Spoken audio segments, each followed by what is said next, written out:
Pemerintah harus mengeluarkan kos yang lebih besar dengan mengeluarkan subsidi atau operasi pasar. Anda melihat seberapa besar daya tahan itu?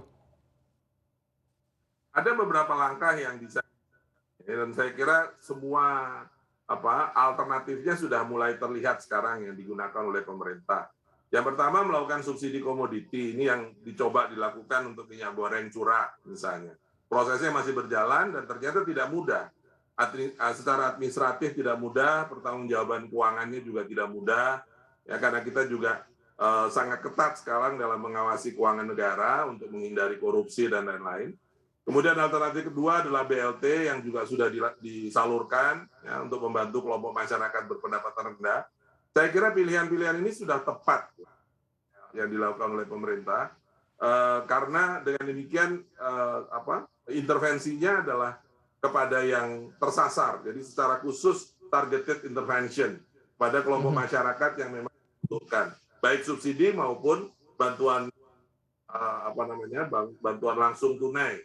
Iya. Nah ini tampaknya yang harus diukur betul kemampuan pemerintah dan kita semua juga untuk melanjutkan semacam ini di masa yang akan datang dengan berbagai macam cara dan berbagai macam model.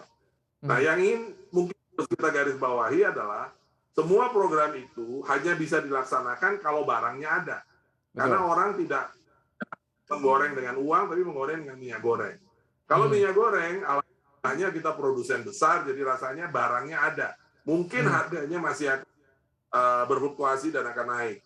Gula, alhamdulillahnya kita akan giling, musim giling akan masuk kira-kira di bulan awal Mei, di akhir April, awal Mei ini, sehingga kemudian hasil gilingan gula dalam negeri akan mulai masuk pasar di akhir Mei, Juni.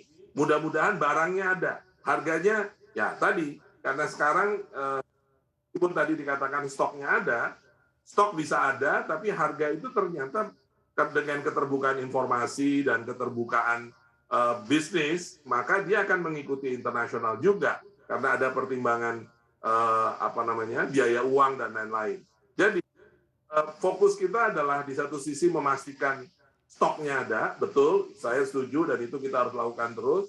Dan di sisi lain adalah tadi untuk kelompok masyarakat berpendapatan rendah yang membutuhkan dukungan, kita beri dukungan.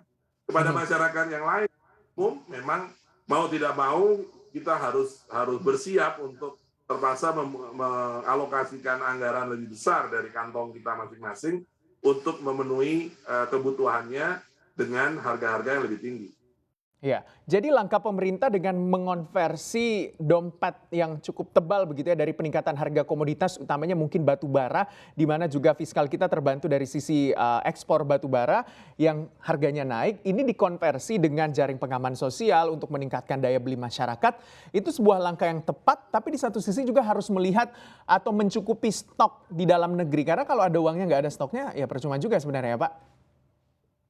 Betul, betul sekali. Jadi kali ini mungkin kita terpaksa harus bersiap. Nah ini tentu teman-teman di pengelola ekonomi makro yang akan memikirkannya.